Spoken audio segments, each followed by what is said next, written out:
성도님들 한 주간 잘 보내셨습니까? 어느덧 9월 중순이 다가왔습니다.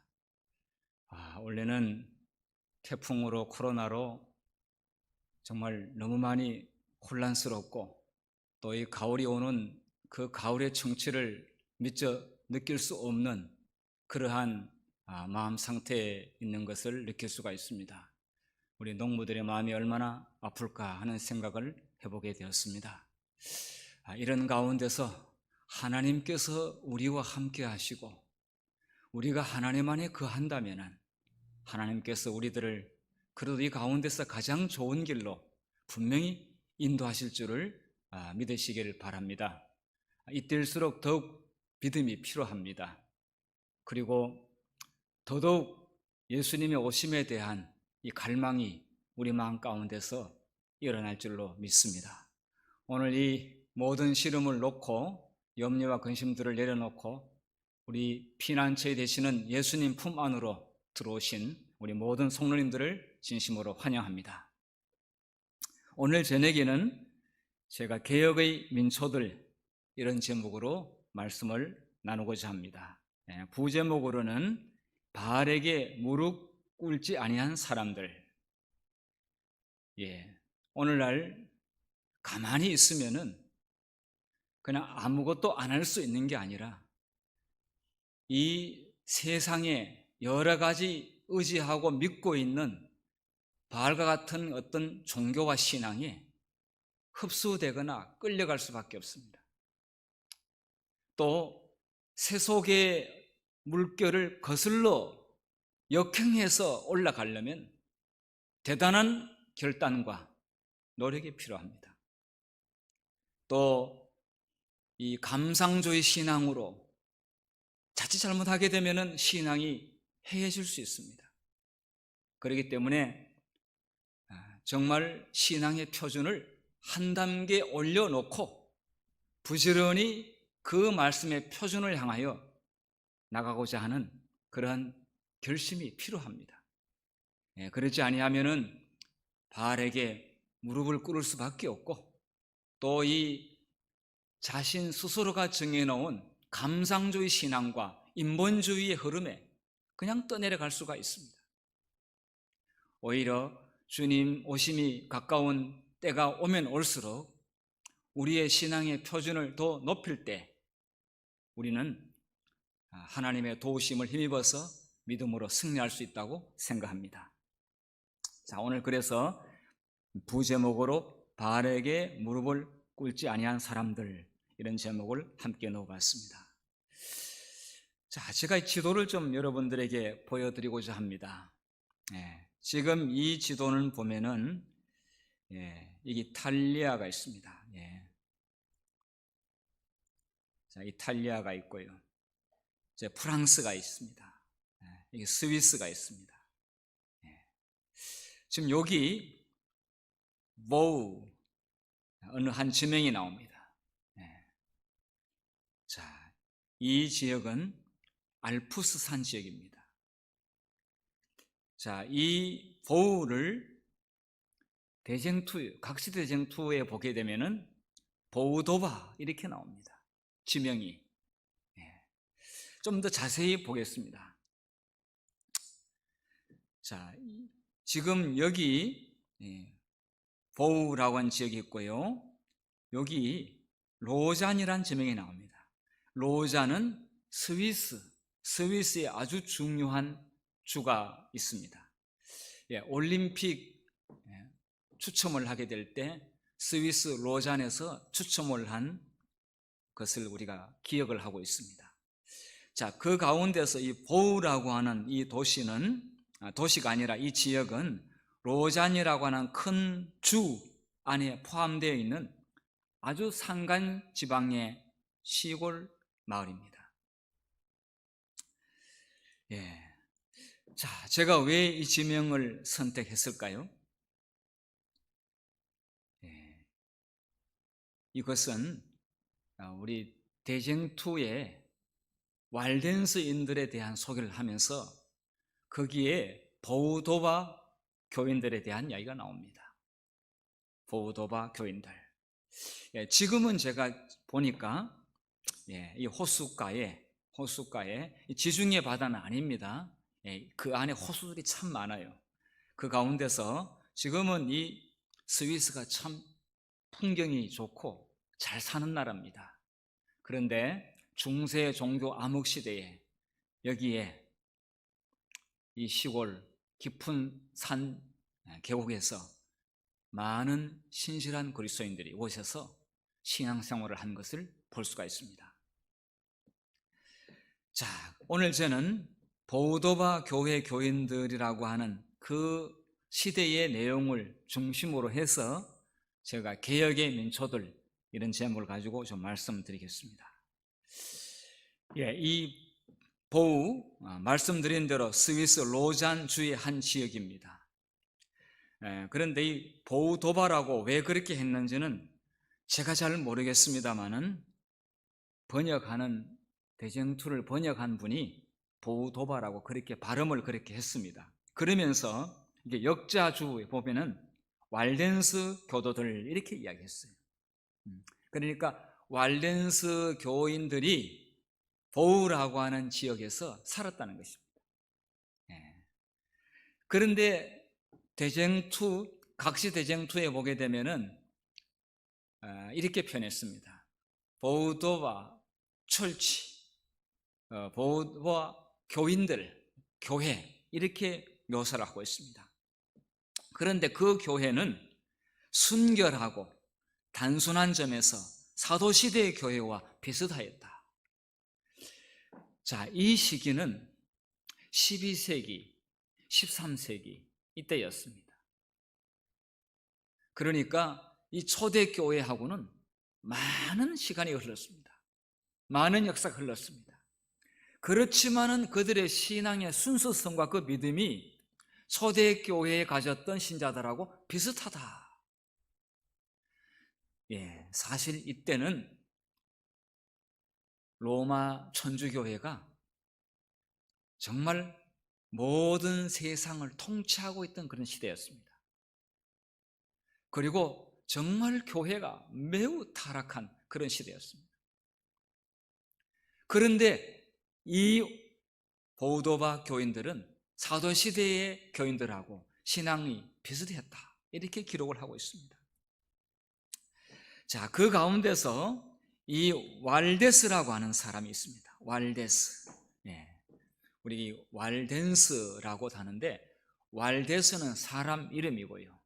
그 왈데스와 함께 같이 신앙의 공동체 무리들을 왈덴스 이렇게 이야기합니다. 그러니까 사람은 피에르 왈데스라고 하는 이 사람이 알프스 지역에 거주했습니다. 그리고 아주 훌륭한 신앙을 하고 그리고 훌륭한 성경 교사요 복음 전도자였습니다. 이 분에 대해서 좀 말씀을 드리겠습니다. 이 사람은 프랑스 리옹에서 아주 부유한 상인이었습니다. 아주 가문이 아주 부자였습니다. 그런데 그의 모든 재산은 포기하고 세상의 모든 재물은 포기하고 하나님의 복음을 전하기 위하여 가난한 외길을 선택했습니다. 그래서 곳곳에 산간지방에 숨어서 핍박을 피해서 신앙하고 있는 사람들을 위해서 가서 격려하고 목회를 했습니다. 이 산, 저 산, 이 계곡, 저 계곡, 이 마을, 저 마을 다니면서 목회를 했습니다.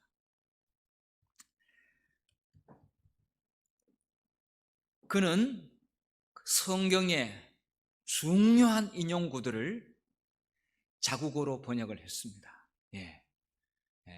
이 사람이 프랑스 말을 썼는지 스위스 말을 썼는지 독일 말을 썼는지는 제가 잘 모르겠습니다만은 그동안의 라틴어 성경은 아주 소수의 사람들만 소유했고 신부들만 소유했습니다.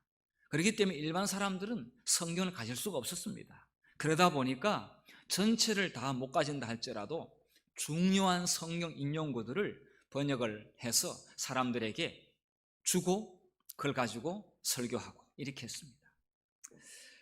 자, 박해가 매우 극심했기 때문에 험준한 산악 지역이 이의 목회 현장이었습니다.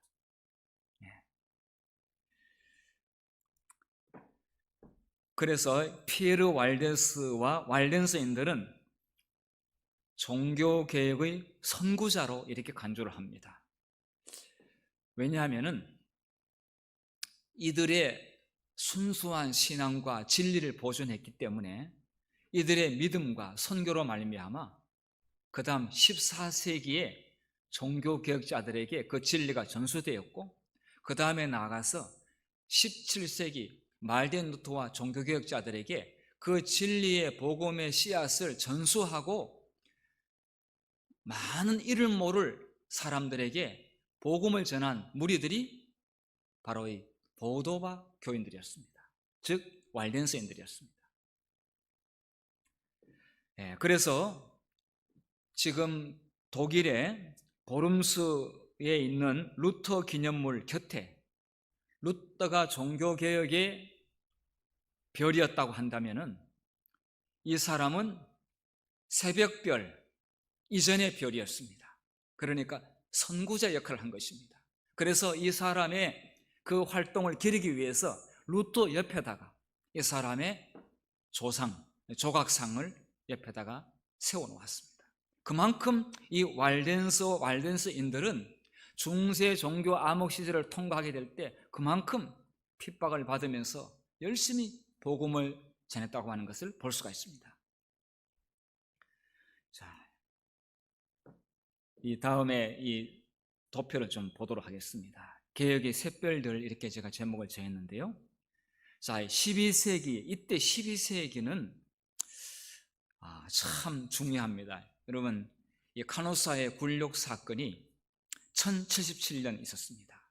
1077년 1월 28일 우리가 잘 아는 바대로 이 교황하고 독일의 하인리히 4세하고 붙었습니다. 성직 임명권 때문에 충돌이 생겼습니다. 독일의 하인리히 4세가 내 나라 안에 있는 성직 임명권은 내가 한다. 교황 보고 손대지 말라. 이렇게 했다가 상황을 보니까 크게 혼나게 생겼습니다. 파면당하게 생겼습니다. 그래서 알프스산을 넘어서 교황에게 찾아가서 3일 동안 맨발로 눈 위에서 잘못했다고 용서를 빈 사건이 간혹사에 굴러온 사건 아닙니까? 자, 이러한 11세기와 12세기 이때에 교황의 힘이 얼마나 강력하고 대단했는지를 볼 수 있습니다. 이때에 교황의 말을 듣지 아니하면 살아남을 수가 없습니다. 이때 정면적으로 교황에 대해서 바른 말을 하고 성경의 진리 횃불을 든 사람이 바로 이 왈덴스인들입니다. 그래서 사실상 사단이 십자군 전쟁을 일으킨 것은 겉으로 볼 때는 이 예루살렘 이 성지를 탈환하기 위해서 이 무슬림한테 뺏기지 않기 위해서 전쟁을 일으켰다고 하지만은 사실상 왈덴스인들이 전 유럽에 퍼져 있었습니다. 그리고 산악에 또 보이지 않는 곳에서 활동을 하고 있었습니다. 이들을 완전히 박멸하기 위하여 사단은 십자군 군인들을 동원했습니다. 그래서 왈덴스인들에 대해는 이들에 대한 재판 없이 무조건 죽여도 괜찮고 재산을 몰수해도 괜찮고 학살하라고 하는 그런 명령이 주어졌습니다. 자, 이런 가운데서 이들이 개혁의 선구자로서 복음의 씨앗을 계속 전한 것은 참으로 놀라운 일입니다. 그 후에 14세기에 존 위클립이 등장합니다. 그 다음에 16세기에 말틴 루터가 등장을 하죠. 다음에 이어서 드디어 다시 한번 이제는 새로운 대단한 어떤 지도자 별들이라기보다는 정말 무명의 그리스도인들이 재림을 기다리고 있는 일단의 무리들이 재림 운동을 하게 됩니다. 19세기입니다. 이렇게 해서 이 왈덴서인들이 재림운동까지 역사의 긴 암흑기를 진리를 보존하고 복음을 전하는 일에 큰 씨앗이 되어 있다는 것을 볼 수가 있습니다. 그 존 니클립의 제자인 잔 후스와 제롬, 이 사람은 우리가 아는 바대로 대중태에 보게 되면 화형을 당했습니다. 그 당시에 교황의 세력이 얼마나 강력했는지를 알 수가 있는데, 그 가운데서 하나님의 진리를 위하여 목숨을 바친 순교자들이 있습니다. 드디어 루터가 교황의 이 가르침에 대해서 반박하는 95개조의 항목을 정면 반박하면서 맞섰습니다. 그리고 종교개혁을 일으켰습니다. 그렇지만은 1798년 교황권이 몰락을 하게 되죠. 그러면서 재림운동이 북미를 중심으로, 그리고 유럽까지, 또 중미 남미까지 재림운동이 일어나게 됩니다. 자, 이런 과정을 보게 될 때 왈덴슨들의 공로는 매우 컸다고 생각합니다. 이들의 순교와 이들의 그 어려운 가운데서 복음을 전한 그 공로는 정말 적게 평가할 수가 없는 일이죠. 자, 이런 걸 보면서 저는 오늘 열왕기상 19장 18절의 말씀을 제가 인용하고자 합니다. 우리 열왕기상 19장 18절을 우리 같이 읽어보도록 하겠습니다. 시작. 그러나 내가 이스라엘 가운데 7천인을 남기리니 다 무릎을 바알에게 꿇지 아니하고 다 그 입을 바알에게 맞추지 아니한 자니라. 엘리야 혼자 개혁 사업을 한 것이 아니라, 그래도 바알에게 무릎을 꿇지 아니하고 여전히 이 참된 신앙이 무엇인지 알고 그 우상의 무리에 가담하지 않는 숨겨놓은 개혁의 민초들이 있었다는 사실을 여기서 볼 수가 있습니다. 이 민초라고 하는 말은 원래 이 잡초를 말합니다. 그런데 백성을 질긴 생명력을 가진 잡초에 비유를 한 것이죠. 이 백성들이 권력을 가지지 않았지만은, 그러나 이 백성들이 힘을 모으고 그들의 목소리가 임금에게 전달될 때 정말 임금은 그 백성들의 목소리를 들어야 되는 것이죠. 영적인 차원에서 이 신앙의 민초들이 하나님께서 다 곳곳에 숨겨두었습니다.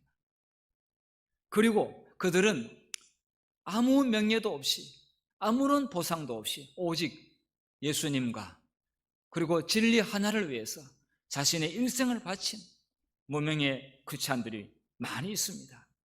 이들을 저는 오늘 민초들이라고 그렇게 비유로 말씀드리는 것입니다. 자, 그래서 많은 사람들이 배도하고 정말 눈치 보고 또 어디에 줄을 서야 될지 모르고 또 세속과 잘못된 신앙에 빠져있는 이때에 하나님께서는 7천인을 남겨두었다, 이렇게 말씀하고 있습니다.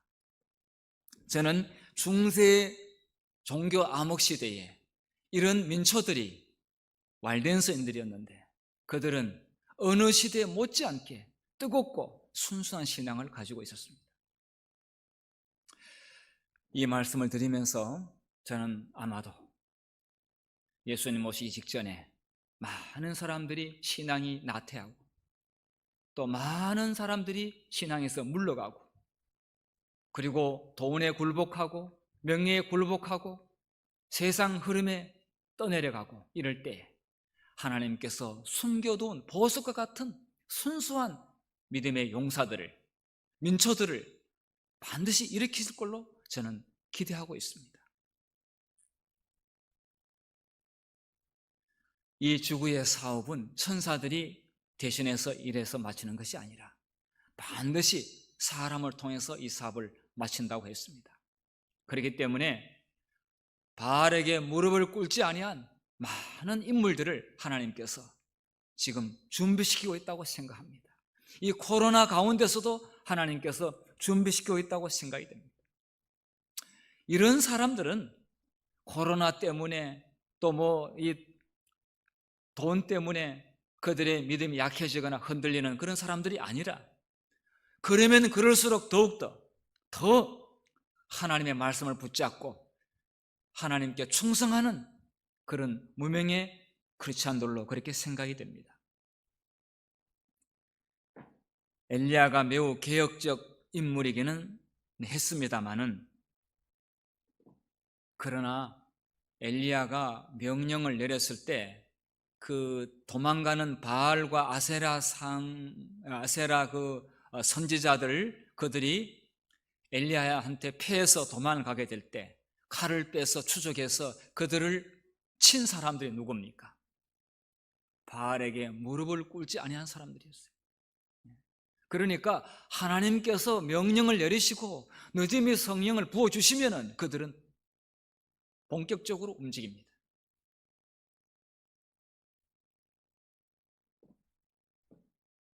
그 시대가 마지막 시대에도, 엘리야 시대에 있었던 그 일이 마지막 시대에도 반드시 재현되리라고 생각합니다. 이 보도바 교인들의 특징을 좀 보면은요, 대쟁투의 내용을 보고 요약을 제가 했습니다. 이들은 성경을 가장 사랑하고 성경을 높이는 사람들입니다. 성경지상주의. 사람의 말과 사람의 제도, 그 다음에 관습보다 하나님의 말씀을 가장 높이고 그 말씀대로 기준을 삼아서 사는 이들입니다. 그리고 이들은 그리스도의 유일한 속죄 공로를 주장하는 이들이지요. 재림교인들이 이 내용은 너무 당연한 이야기일 수 있습니다. 그러나 그 당시에 로마 교황의 치세 아래서 그리스도의 유일한 속죄 공로를 설교하게 되면은 이거는 붙잡혀 갑니다. 수배를 당합니다. 그것을 감안할 때 왜 이런 이유가 있는지, 이런 내용이 나오는지 우리는 충분히 상상할 수가 있습니다. 그런데요, 이런 내용은 마지막 시대에도 어느 때나 가장 중요한 주제가 아니겠습니까? 그리스도의 유일한 속죄 공로로 우리가 구원함을 받는다는 사실이죠. 그리고 안식일을 지켰다는 사실이죠. 물론 이 왈덴스 가운데서 안식일을 지키는 왈덴스인들이 있었고요, 일요일날 예배를 지키는 왈덴스인들도 있었습니다. 조금 후에 제가 안식일을 지키는 왈덴스인들에 대해서 좀 말씀을 드리겠습니다. 자, 이들은 또요, 프랑스나 이탈리아의 유명한 대학, 교육기관에 이 사람들을 파송을 해서 교육을 받았습니다.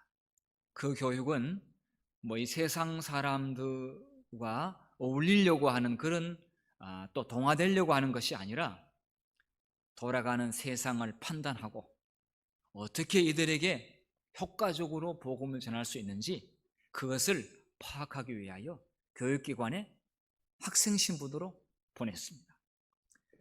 그 다음에 이들은 성경을 열심히 시간만 나면 산에서 성경을 필사했습니다. 그래서 이들의 복장은 마치 통으로 짜져 있는 큰 복장을 하게 된 것은 그 속에 두꺼운 성경 사본들을 숨겨 다닐 수 있는 그런 복장을 하고 다녔습니다. 그런데 이들이 이 성경을 필사한 내용이 굉장히 귀하지 않습니까? 오늘날 서점에 가서 성경 사는 거하고는 비교할 수가 없지요. 손으로 쓴 성경 사본이죠. 정성을 들이면서 기도하면서 그 사본을 가지고 다니다가 전도하다가 이 사람은 지식이 있고 정말 성경의 탐구력이 있고 그 다음에 이 사람에게 성경을 지어주게 되면은 개혁의 민초로서 큰 역할을 하겠다라고 영적으로 판단되게 되면은 안에 있는 큰 성경 사본을 꺼내서 기쁨으로 그 사람에게 선물로 주었다, 이렇게 기록을 하고 있습니다. 정말 값진 선물을 준 것이죠. 그리고 이 사람들은 성경 암송이 생활입니다. 성경 암송이 생활입니다. 예. 자, 정말 보도바 교인들을 우리가 닮을 수 있다면 너무나 큰 축복이라고 생각합니다. 예. 예나 지금이나 하나님께서 우리에게 신앙의 표준을 떨어뜨려서는 안 된다고 하는 것을 다시 한번 우리에게 깨우쳐주고 있습니다. 자, 여러분, 이 지도를 한번 보겠습니다. 유럽의 지도입니다. 보도바 교인들이 선교한 건데, 지금 여기에 두 곳, 여기가 센터가 있고요, 여기가 센터가 있습니다. 자, 지금 이 스위스, 여기가 피에몽 산입니다. 이 알프스 산인데요, 여기서 독일, 폴란드, 보헤미아, 모라비아, 헝가리, 프랑스, 이탈리아 선교사들을 파송하고 있습니다. 훈련시켜서 3년을 훈련시켜서 선교사로 파송을 하고 있습니다. 그 다음에 이게 스코틀랜드에 있는 아이오나 지역에서 또 유럽으로 또 파송을 하고 있습니다. 이렇게 해서 유럽에는 많은 개혁의 민초들이 그 종교 암흑시대 가운데서 서슬퍼런 교황권의 권력 아래에서 열심히 하나님의 복음을 가지고 다닌 사람들이 있습니다. 선교사들이 있습니다. 이들이 있었기 때문에 나중에 종교개혁의 횃불을 담겼을 때, 그 횃불을 높이 들었을 때 수많은 민초들이 일어났습니다. 대학 강당에서, 교회에서, 산에서, 도시에서 사람들이 일어났습니다. 예. 자, 이 재림교회 어느 목사님이 이 정말 왈덴스인들이 안식일을 지켰다고 하는 역사적 근거를 찾고 싶은 호기심이 일어났습니다. 왜냐하면 각시대 대쟁투 안에만 그 내용이 기록되어 있지, 다른 어떤 역사 문헌 가운데는 이 왈덴스인들이 안식일을 지켰다고 하는 것을 찾기가 쉽지 않습니다. 그래서 미국에 있는 이 담스틱이라고 하는 목사님이 학교의 대학원생들을 데리고 유럽에 갔습니다. 그리고 왈덴스인들이 살았던 곳과 여러 지역에 이런 여러 문헌들을 찾기 시작했습니다. 그런데 놀라운 사실을 발견하게 됐습니다. 13세기 전반기 왈덴스인들이 안식일을 준수했다는 중요한 증거 하나가 5권짜리 수집 문서에서 발견됐다. 문헌에서 발견된 것입니다. 그 내용을 보니까 도미니카 수도회 종교재판관이었던 종교재판소의 그 재판소의 판사가 되겠죠. 그런데 신부였어요. 여러분, 중세 종교재판소가 얼마나 무서운 것인지 우리는 알고 있습니다. 이단들은 다 거기서 재판을 받으면 다 처형을 받습니다. 그런데 이 모네타라고 하는 신부가 왈덴스인들을 공격하기 위하여 작성한 내용입니다.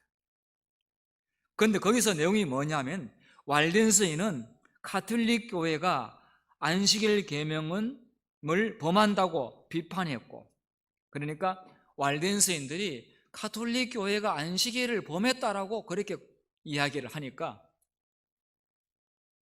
여기 신부가 가만히 있겠습니까? 자, 그래서 여기 모네타라고 하는 신부는 그에 대해 열정적으로 자신을 변호했다.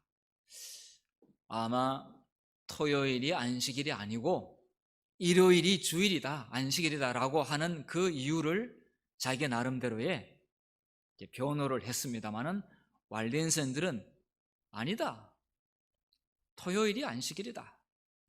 하나님의 계명을 로마 천주교회가 범했다. 계명을 범하고 있다. 이렇게 지적을 한 것을 알 수가 있습니다. 그런데 이 무리들이 적지 않았다고 했습니다. 적지 않았던 안식일 준수자들. 안식일을 준수하는 waldenser들은 교황의 박해 기간 동안 보헤미아와 모라비아 지역으로 도피했고 그 지역에 광범위하게 흩어졌다. 지금의 유고라든지 저 동구 유럽 또 발칸 반도 그쪽으로 핍박 때문에 피해서 도망갔습니다. 그렇지만은 거기서 안식일을 지키는 waldenser들이 있었습니다. 15세기에 이들이 아주 좀 길게 이어진 것을 볼 수가 있습니다.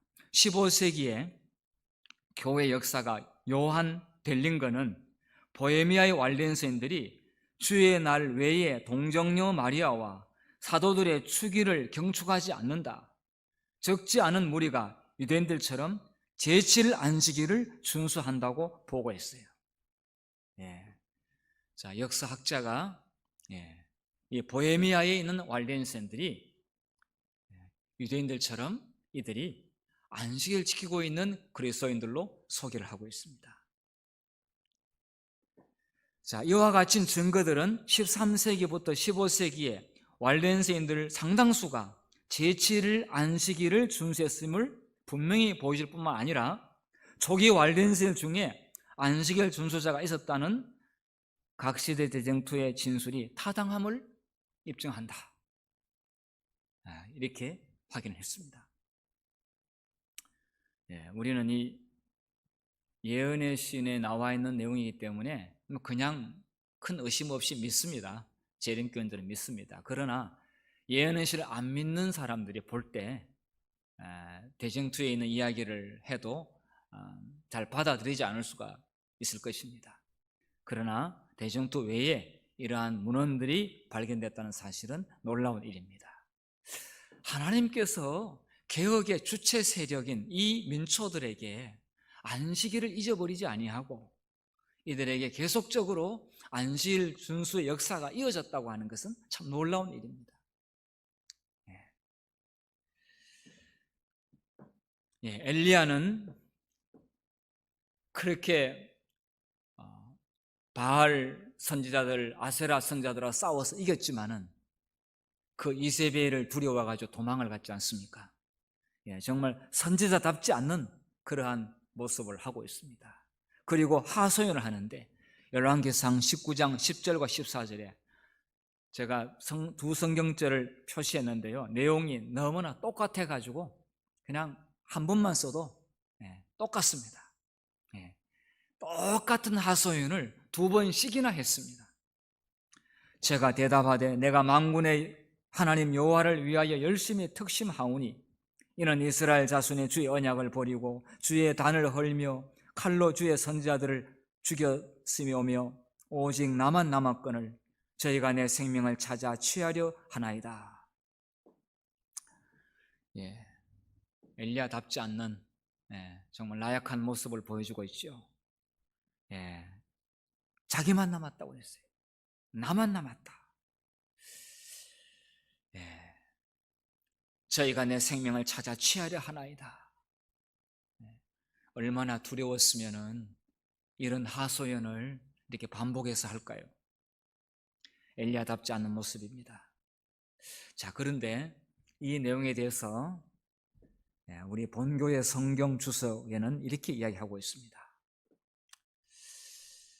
하나님의 선지자일지라도 이스라엘 안에 신실한 자가 얼마나 있는지 헤아리려고 애쓰는 것은 아무런 유익이 되지 않는다.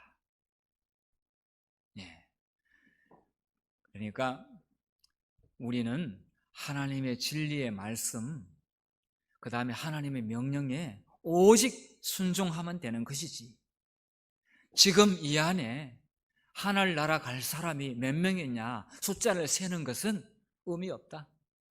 그건 우리가 할 일이 아니다 이거지. 하나님이 하실 일이고, 우리가 할 일은 한 명이든 두 명이든 세 명이든 우리는 개혁의 의지를 가지고 엘리야처럼 하나님 말씀을 높이 들고 앞으로 나가는 것만 우리가 할 일이다, 이런 말씀을 하고 있습니다. 하나님의 선지자는 개혁자들의 숫자를 언급해서는 안 된다, 이렇게 말씀하고 있어요. 왜냐하면 하나님께서 함께 하시게 되면은 한 명이 1000명도 할 수가 있고, 한 명이 10,000명 역할도 할 수가 있어요. 2명 한 나라를 움직일 수도 있고, 한 사람이 한 반도를 움직일 수도 있고, 한 섬을 움직일 수도 있죠. 우리에게 가르치고자 하는 것은 정말 왈덴스들처럼 하나님의 말씀에 충성하는 것만 우리가 할 일이다 하는 것을 보여주고 있습니다.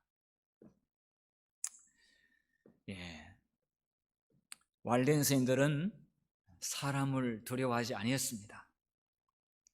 잠언 29장 25절 같이 읽어보도록 하겠습니다. 시작. 사람을 두려워하면 올무에 걸리게 되거니와 여호와를 의지하는 자는 안전하리라. 여기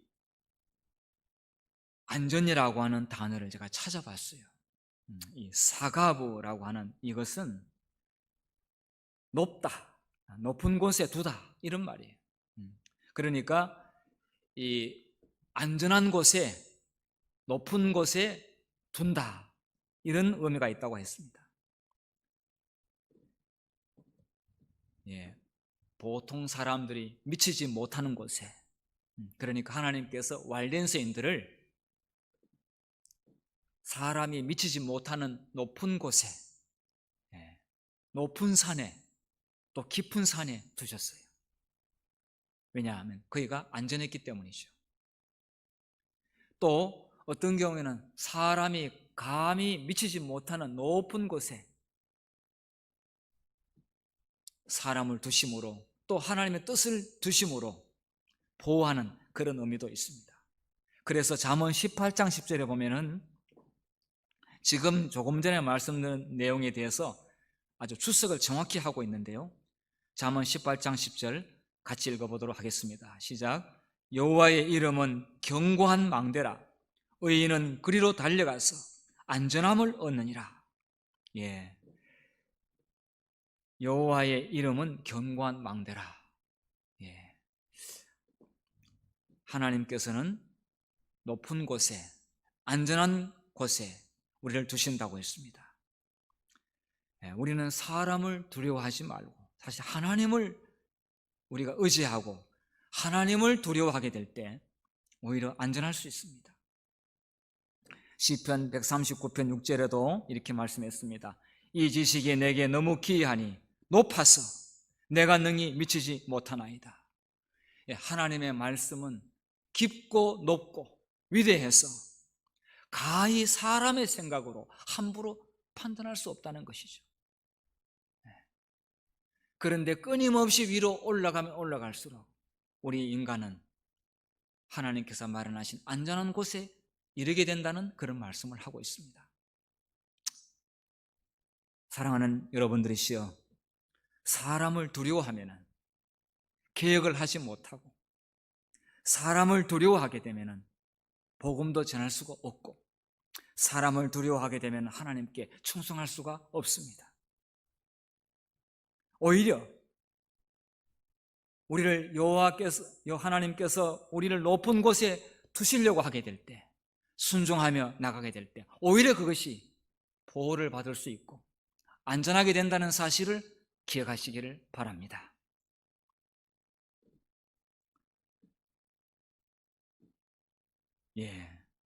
우리 본교 성경 주석에는 우리 잠언 29장 25절의 말씀에 대해 이렇게 이야기하고 있습니다.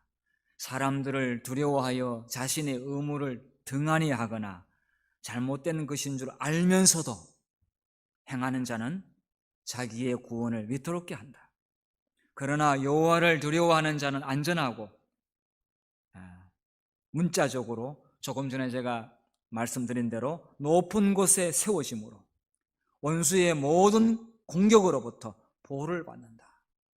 예.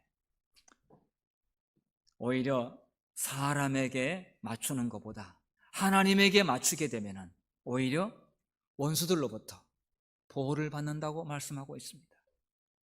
사람의 생각으로는 위험할 것처럼 보이지만 오히려 안전하게 될 것이라고 말씀하고 있습니다. 예, 저희들은 이 카톡콤에 대해서 많이 참 들었습니다. 한때는 2세기, 3세기 쭉 이어지게 되면서 지하에 하나님의 신실한 백성들을 보호했습니다. 그런데 이제 11세기, 12세기로 가면서 하나님께서는 이 신실한 백성들을 신산 높은 고지에 이들을 두심으로 안전하게 이들을 보호하고 하나님의 그 사역은 계속 진행형으로 이끌어가는 것을 볼 수가 있습니다. 예, 여기 이 그림은 왈렌 서인들이 살았던 곳을 보여주고 있습니다. 지금도 유적으로 남아 있습니다. 정말 이곳이 산 허리에, 높은 산 허리에 이렇게 집을 짓고 살았습니다. 그렇지만은 이들은 이곳에서 마음껏 성경 연구하고 예배드리고 말씀을 준비해서 세상으로 나가서 복음을 전했습니다. 하나님께서는 어떤 방법을 통해서 역사의 순수한 무리들을, 남은 무리들을 계속 보호하고 계시는 것을 볼 수가 있습니다. 골로새서 3장 22절에도 이렇게 말씀하고 있습니다. 종들아 모든 일에 육신의 상전들에게 순종하되 사람을 기쁘게 하는 자와 같이 눈가림만 하지 말고, 눈가림으로 신앙하지 말라고 했어요. 이거는 물론 종들이, 머슴들이 주인 안 볼 때 좀 깨를 부리기도 하고 또 이렇게 좀 요령을 부리기도 하겠죠. 주인 안 볼 때, 주인 볼 때는 열심히 하고. 그런데 지금 이 사도 바울은 지금 노예들에 대한 매뉴얼을 이야기하고 있는 것이 아니라 교인들에게 이야기하고 있습니다. 예수 믿는 사람들에게, 육신의 상전들에게도 가게에서 일을 볼 때 하나님이 보는 것처럼 그렇게 일을 하라는 것입니다. 오직 주를 두려워하여 성실한 마음으로 하라. 하나님을 두려워하는 사람은 정직할 수밖에 없어요. 하나님을 두려워하게 되면 사람이 보지 않아도 잘합니다. 사람에게 칭찬을 기대하지 않습니다. 하나님을 두려워하는 사람은 하나님께 상 받으려고 합니다. 이사야 51장 12절 보겠습니다. 가라사대 너희를 위로하는 자는 나연을 너는 어떠한 자이기에 죽을 사람을 두려워하며 풀같이 될 인자를 두려워하느냐. 죽을 사람 두려워하지 말고 풀같이 없어지게 될 사람을 두려워하느냐, 이런 말씀을 하고 있습니다. 하나님을 의지하고 하나님을 두려워하라, 이런 말씀을 하고 있습니다. 이 보도바 신자들은 정말 대단한 믿음을 가진 사람들입니다.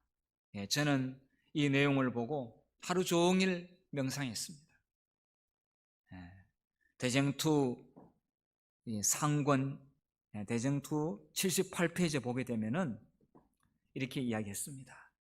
그들은 토벌을 당하여 비인도적인 학살을 당했음에도 불구하고 십자군한테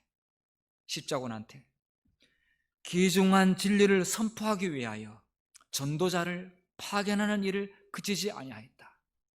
여러분, 이렇게 무서울 때 사람들이, 젊은 청년들이 전도자로 자원하여 나오겠습니까? 보통 안 나오지요. 그런데 이들은 계속 선교사를 파견할 수 있게 된 것은 계속 청년들이 이런 어려운 가운데서도, 토벌당하고 그 다음에 이런 학살을 당하는 가운데서도 끊이지 않고 자원하는 선교사들이 나왔다는 이야기입니다. 그래서 파송할 수가 있는 것이죠. 자원자가 없으면 파송을 못하겠죠. 그런데 그 다음에 말이 참 중요합니다. 그들의 피는 이미 뿌린 씨에 물을 주게 되어 결실을 가져다 주었다. 예.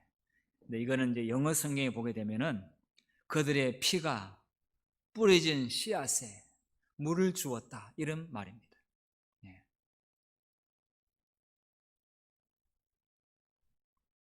저는 이 말씀을 하루 종일 생각했습니다. 예. 새벽기도 시간에 읽은 말씀인데요. 예. 정말 일들이 개혁의 선구자들이었습니다. 예. 위클립이라든지 후스라든지 제롬이라든지 루터라든지 이런 사람들이 이들의 영향을 받아서 때가 됐을 때 개혁의 횃불을 든 것입니다. 이런 민초들이 이런 희생과 수고가 있었기 때문에 안식일 준수자들이 끊이지 않고 역사 가운데서는 이어져 왔던 것입니다.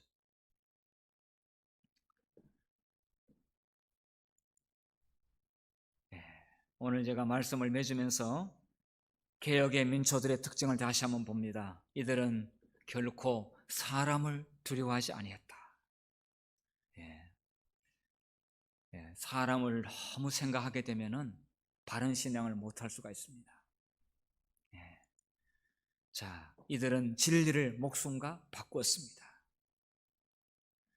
하나밖에 없는 귀한 목숨을 진리를 수호하는 일에 그들의 목숨을 기꺼이 드렸습니다. 그들은 하나님의 말씀을 높이고 귀한 그 사분, 정말 몇 달 동안, 몇 년 동안 귀하게 베낀 그 성경 사본을 필요한 사람에게 기꺼이 선물로 줬습니다. 기쁨으로 줬습니다. 말로 한 것보다 그 책으로 준 이 성경 말씀은 엄청난 영향력을 끼치게 될 것을 그들은 믿었습니다. 실제로 그렇게 된 것입니다. 그들은 안식일을 거룩히 준수했습니다. 마지막 시대에 안식일을 지키는 무리들을 일으킬 때에 이들과 연결하기 위해서 그 끈이 끊어지지 않도록 그렇게 한 것입니다. 나중에 재림운동 당시에 제7일 침례교회가 이 바톤을 재림교회에 넘겨주게 된 것이고, 오늘 저희들은 그 영향으로 안식일 준수자가 되었습니다. 그리고 이들은 조직적으로 외방 선교사들을 파송하였다. 예수님이 오시기 위해서는 온 세상을 준비시켜야 되는 것이기 때문에 그들은 유럽 전 지역에 선교사로 3년을, 아니 평생 동안 청년들은 봉사했습니다.